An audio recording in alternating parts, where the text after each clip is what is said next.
I don't want to have a child with you. Then that means we'll have to stop doing this. Then I'll stop giving you all the money I give to you. Babe.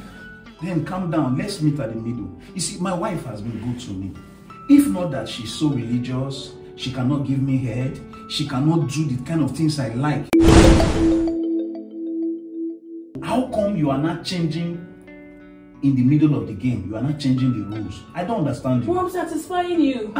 But am I not taking good care of you? Is your wife satisfying you like I do? Don't disrespect my wife. I am not disrespecting her. This is the honest fact here. Don't disrespect my wife. I don't like that. I don't like it. Don't cross that line.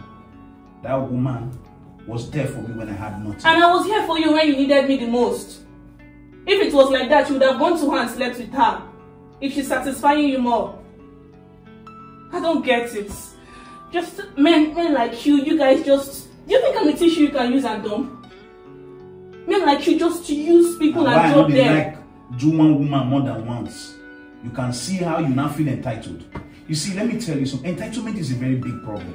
So because I go inside of you, now I must make a baby that will come out. But you know I love you, and you do. What has love got to do with making babies? Yes, love has something to do with this. Wow. Type side chick mistake on YouTube to get every episode.